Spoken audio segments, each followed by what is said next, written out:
উত্তর পূর্ব ভারতে বন্যা মোকাবিলায় 2350 কোটি টাকার প্যাকেজ ঘোষণা করলেন প্রধানমন্ত্রী। পুলওয়ামায় লস্কর জঙ্গির মৃত্যুর পর বিক্ষোভ পাথর, নিরাপত্তা বাহিনী গুলিতে হত এক, বন্ধ ইন্টারনেট। তেলেমুড়া মহকুমাবাসীর দীর্ঘদিনের চাহিদা ফসল হিসেবে আজ বিকেলে তেলেমুড়া শাসকের কার্যালয়ে উদ্বোধন হলো সাব ট্রেজারি অফিসের। এর উদ্বোধন করেন মৎস্য সমবায় দপ্তরের মন্ত্রী খগেন জমাতিয়া। বিজ্ঞাপন বিরতির পর স্বাগত, এখন খবর বিস্তারিত।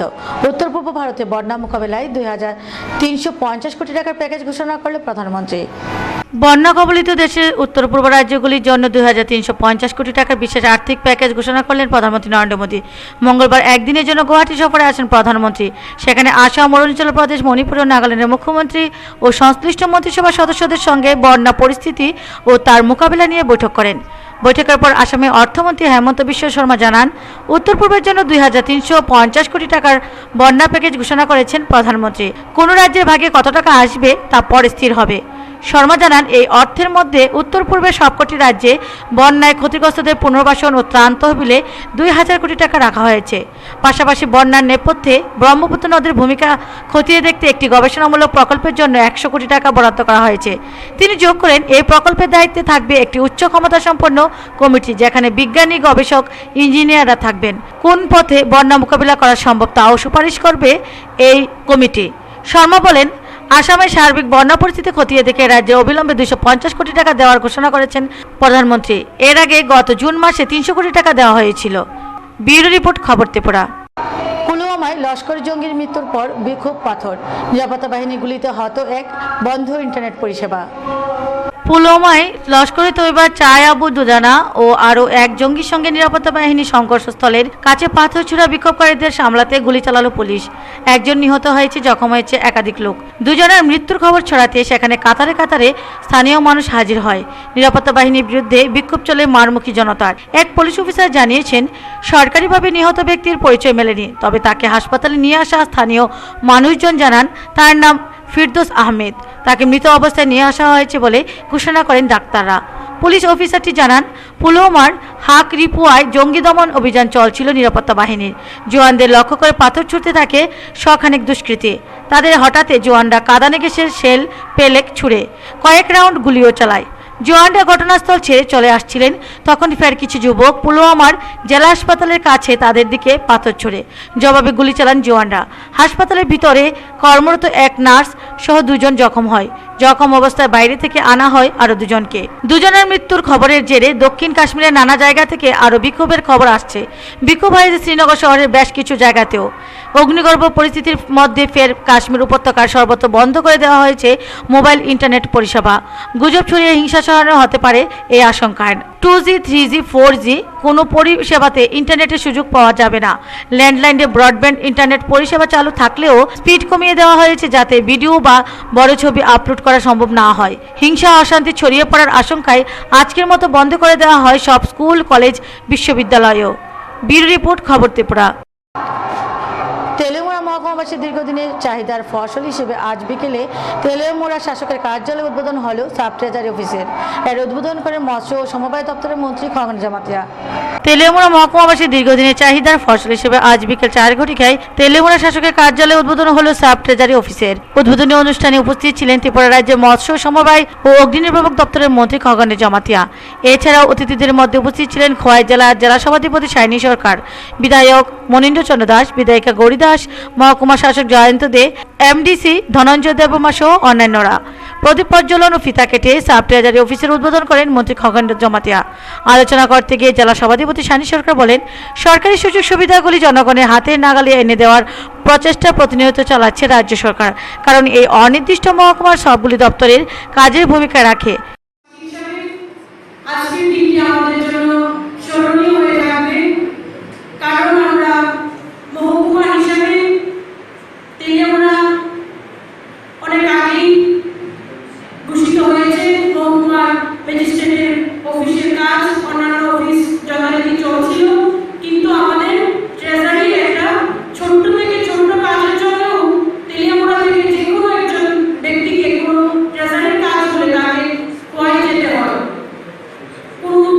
দৈনিক শ্রমিক যারা যে দিন আনে দিন কাজ করে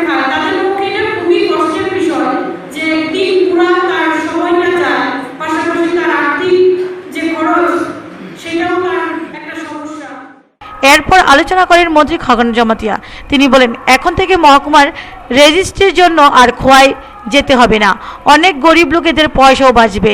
দীর্ঘদিনের দাবি ছিল জনগণের একটি সাব ট্রেজারি অফিস হওয়ার, কারণ মহকুমা ঘোষণা হয়ে গেছে অনেক আগে থেকে, কাজও চলছে, তাই এই অনির্দিষ্ট জনগণের কাজে লাগবে।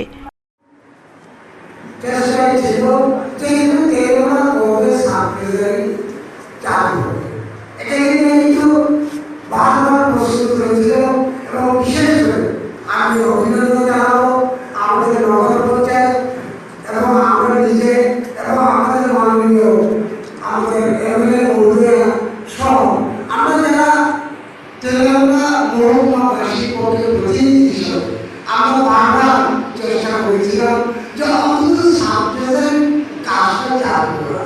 এই উপলক্ষে ব্যুরো রিপোর্ট, খবর ত্রিপুরা। বাড়ির বড়দের অলক্ষে জলে ডুবে মৃত্যু হল 2 বছর বয়সী এক শিশু পুত্রের। মঙ্গলবার সকালে ঘটনাটি ঘটে সোনামুড়ার বেজিমারা এলাকায়। মৃত শিশুর নাম মাহির হোসেন। ঘটনায় এলাকার শোকের ছায়া নেমে এসেছে।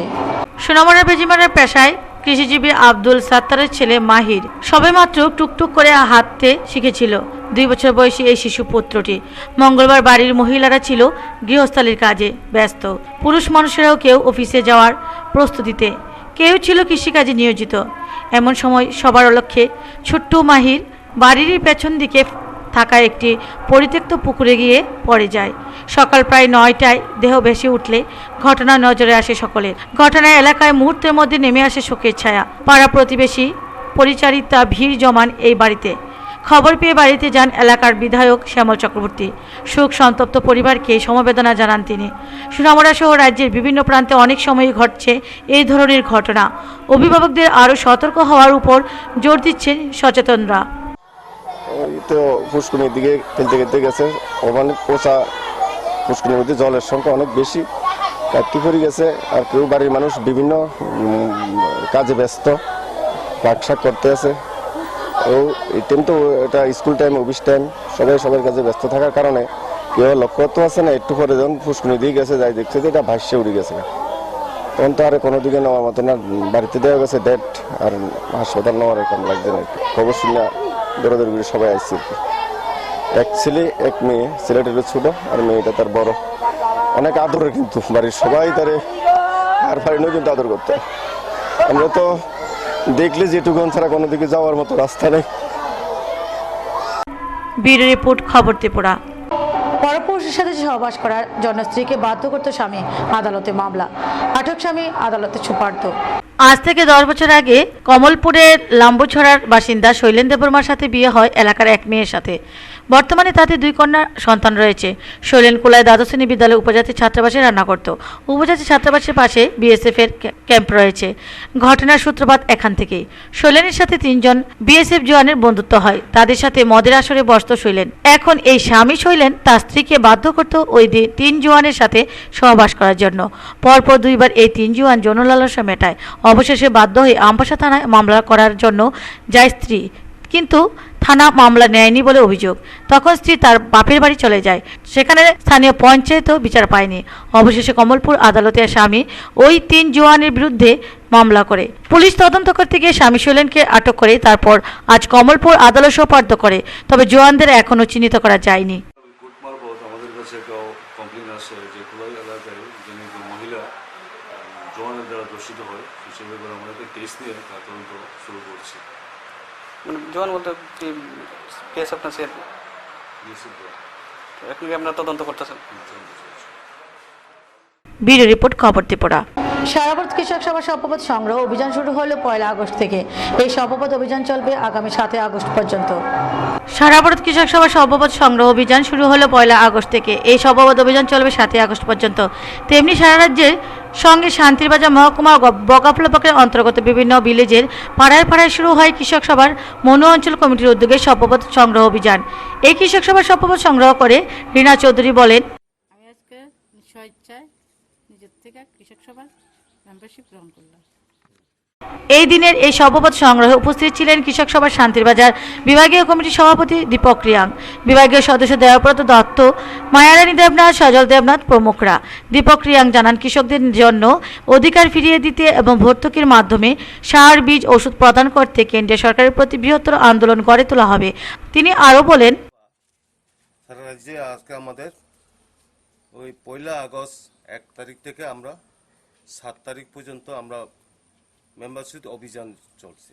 তো আজকে তার পরিপ্রেক্ষিতে আমাদের মনু অঞ্চলে কাথালিয়া ইউনিটে আমরা সারা ভারত কৃষক সভা মেম্বারশিপ অভিযান সভ্য অভিযান আমরা চলছে। তো আজকে এখান থেকে আমরা শুরু করব যে ব্যুরো রিপোর্ট, খবর ত্রিপুরা। ত্রিপুরা গর্বের টিএসএফ বাহিনী শুধু যে মাত্র রাজ্যের উগ্রপন্থা ও শান্তি শৃঙ্খলার কাজে নিয়োজিত তাই নয়, নিজেদের জীবনকে বাজি রেখে উগ্রপন্থার সাথে দিনরাত লড়াই করে রাজ্যের শান্তির পরিবেশকে অক্ষুণ্ণ রাখার পাশাপাশি সামাজিক দায়বদ্ধতা হিসেবে বিভিন্ন সামাজিক কর্মসূচি পালন করে টিএসএফ বাহিনী। টিএসএফ এর 12তম বর্ষপূর্তি অনুষ্ঠানে উপস্থিত ছিলেন খোয়াই জেলা জেলা সভাধিপতি সায়নী সরকার সহ অন্যান্যরা। ত্রিপুরা গর্বের টিএসআর বাহিনী শুধুমাত্র যে রাজ্যের উগ্রপন্থা ও শান্তি শৃঙ্খলার কাজে নিয়োজিত তাই নয়, নিজেদের জীবনকে বাজি রেখে উগ্রপন্থার সাথে দিনরাত লড়াই করে রাজ্যের শান্তির পরিবেশকে অক্ষুণ্ণ রাখার পাশাপাশি সামাজিক দায়বদ্ধতা হিসেবে বিভিন্ন সামাজিক কর্মসূচি ও বছরব্যাপী হাতে নেয় ত্রিপুরার গর্বের টিএসআর জওয়ানরা। টিএসআর এর 12তম বাহিনীর 9ম বর্ষপূর্তি অনুষ্ঠানে বক্তব্য রাখতে গিয়ে এমনটাই বললেন রাজ্যের টিএসআর এর রাজ্য আইজিপি GS রাও। এছাড়াও এই বর্ষপূর্তি অনুষ্ঠানে উপস্থিত ছিলেন খোয়াই জেলার জেলা সভাধিপতি সায়নী সরকার, বিধায়িকা গৌরীদাস, পঞ্চায়েত সমিতির চেয়ারম্যান অমরেশ চৌধুরী, তেলেঙ্গানা পৌর পরিষদের চেয়ারম্যান সজল কুমার দে, 12তম বাহিনীর কমান্ডেন্ট স্মৃতি রঞ্জন দাস, খোয়াই জেলার এসপি নগেন্দ্র দেববর্মা সহ আরও অনেক অতিথিরা। প্রথমের প্রতি প্রজ্বলন ও সাদা পায়রা উড়িয়ে অনুষ্ঠানের শুভারম্ভ করেন আইজিপি GS রাও।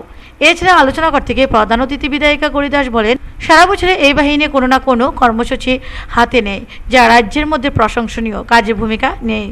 নিজেদের কর্তব্যের পাশাপাশি দুর্গম এলাকার শান্তি শৃঙ্খলাকে ধরে রাখতে যথেষ্ট অবদান এই বাহিনীর।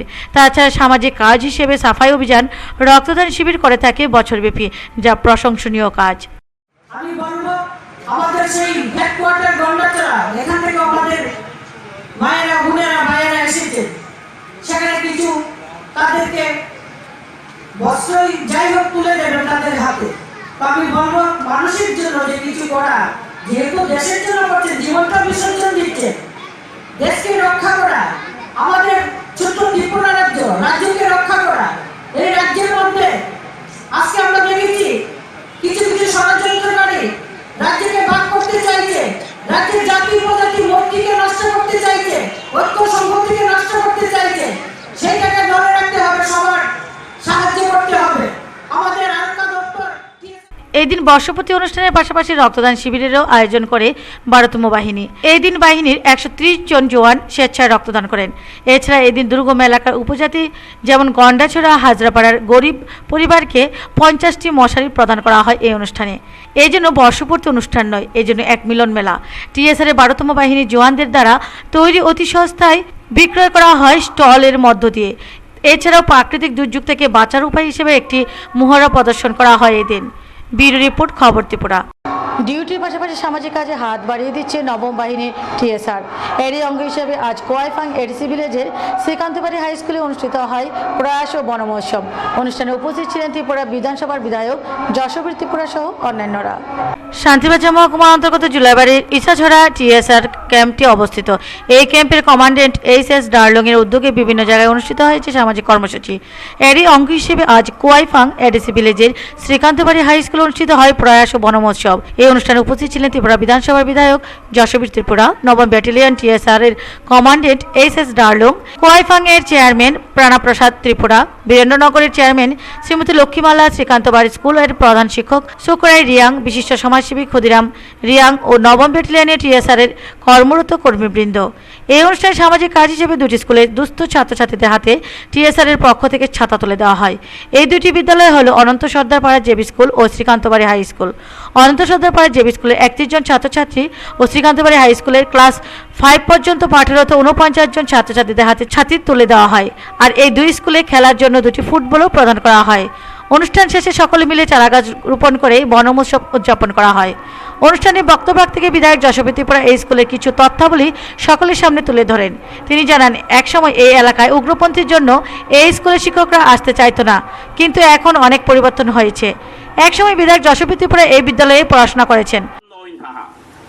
শুধু বইয়া শ্রীকান্তবাড়ি হাই স্কুলে যদি কোনো মাস্টার যদি স্কুলে আসতে হয়, তারা প্রথম কোয়াইভাং টিএসআর ক্যাম্পে এসে তারা ইনফরমেশন করে, তাদেরকে খবর দেয়। টিএসআর যখন এখানে পেট্রোলিং এ বাইর হয়, তাহলে পরে তারা স্কুলে এসে কিছুক্ষণের জন্য 1 থেকে 1.5 ঘন্টা সেখানে। অপরদিকে কমান্ডেন্ট বক্তব্য থেকে এই বনমোৎসবের তাৎপর্য সকলের সামনে উপস্থাপন করেন। তিনি ছাত্রছাত্রীদের উদ্দেশ্যে জানান, শুধু বনমোৎসব নয়, সঙ্গে সঙ্গে ভবিষ্যতে উন্নতির জন্য পড়াশোনার দিকে গুরুত্ব দেওয়ার জন্য আবেদন করেন। এর পাশাপাশি তিনি জানান, টিএসআর এর পক্ষ থেকে আগামী দিনে এই ধরনের সামাজিক অনুষ্ঠান জারি থাকবে। ব্যুরো রিপোর্ট, খবর ত্রিপুরা। বেআইনিভাবে চালিত বালির মেশিন উদ্ধার করলে বনকর্মীরা। মঙ্গলবার দুপুরে বিশালগড়ের গোপীনগরস্থিত বিজয় নদী থেকে বনকর্মীরা এগুলি উদ্ধার করে। বেআইনিভাবে চালিত বালির মেশিন উদ্ধার করলে বনকর্মীরা। মঙ্গলবার দুপুরে বিশালগড়ের গোপীনগরস্থিত বিজয় নদী থেকে বনকর্মীরা এগুলো উদ্ধার করে। চরিলাম ফরেস্ট রেঞ্জ আধিকারিক মোহাম্মদ সিরাজুল ইসলাম এবং রাজুদের নেতৃত্বে এদিন গোপীনগর এলাকার হানা দেয় বনকর্মীরা। আধিকারিকদের অভিযানের আঁচ পেয়ে পালিয়ে যায় বালিদস্যুরা। পরে বনকর্মীরা এগুলো উদ্ধার করে বিশালগড় মহকুমা বন আধিকারিক অফিসে নিয়ে আসে। বন আধিকারিক সিরাজুল ইসলাম জানান, আগামী দিনে এই কর্মসূচি জারি থাকবে। আমাদের এলাকাতে নদীতে বালু তুলে নদী মানে ব্যাপকতা কমা জায়গা মানে সাইডের নদীর পার ভাঙ্গে মানুষের ক্ষতি হয়। আমরা অভিযান চালাইয়া আজকে অনুমান 10 ঘটিকার সময় গোপীনগর এলাকা হইতে 2টি বালু তোলার বেআইনি জেনারেটর সিজ করে এবং এটা অফিসে নিয়ে আসে। তো আগামী দিনে আপনাদের এই অভিযান? আগামী দিনেও আমাদের এই অভিযান চলতে থাকবে। ব্যুরো রিপোর্ট, খবর ত্রিপুরা। সাত সকালে আমবাসা সাধুকে কুপিয়ে হত্যা করার চেষ্টা করে কে বা কারা? চিৎকার শুনে আশপাশের লোকজন জড়ো হওয়ার আগে পালিয়ে যায় হামলাকারীরা। ঘটনা আমবাসা থানাধীন ডোলোবাড়িতে। মঙ্গলবার সকাল আনুমানিক 7:30 নাগাদ আমবাসা থানাধীন ডোলোবাড়ি শ্মশানঘাটের পাশেই জিতেন শুক্লবৈদ্য নামে এক সাধকের নিজ ঘরে কে বা কারা গলায় দড়ি লাগিয়ে দা দিয়ে কুপিয়ে হত্যা করার চেষ্টা করে। চিৎকার শুনে আশপাশের লোকজন জড়ো হওয়ার ফাঁকে পালিয়ে যায় হামলাকারীরা। এদিকে সাথে সাথে কোলাইস্থিত জেলা হাসপাতালে সাধু জিতেন্দ্র শুক্লবৈদ্যকে নিয়ে আসা হয়। সেখানে কর্মরত চিকিৎসক প্রাথমিক চিকিৎসার পর জীবিতে রেফার করে, কিন্তু টাকার অভাবে জীবিতে যেতে পারেনি। বর্তমানে সাধু জেলা হাসপাতালে রয়েছে। এদিকে সাধুর নিকটাত্মীয় জানায়, জিতেন জ্ঞান হওয়ার আগে জানায় যারা হামলা করেছে তাদেরকে সবাই চিনে। এর মধ্যে একজন মহিলাও ছিল বলে জানায়। অন্যদিকে আমবাসা থানার পুলিশ তদন্তে নেমেছে। মোবাইল চার্জার দিয়েছে দিয়ে আইসে কত উপর ওই লোকটি বলে আইসে নদীর পাড়ে আইসে লোকটি তার মাইদের করছে। আমরা তো সঠিক জানি না, না জানার পরে দেয়া এই ওখানে তার জ্ঞান একটু ফিরছে করে কইছে যে বাল্যবস্তি বেকারি আছে, এই বেকারির মেয়ে আর বেকারির বউ লই আছে 3জন ছেলে আইনা সেরিয়া তার গলাত বাঁধছে, বাঁধা সেরিয়া মাইদের করে চিল্লি দেওয়ার মতো চান্স দিচ্ছে না বা কোনো রাস্তা দিচ্ছে না। পুলিশ আইসে ওরা আমরা কইলাম, এবারে পুলিশও কইছে তারা। ব্যুরো রিপোর্ট, খবর ত্রিপুরা।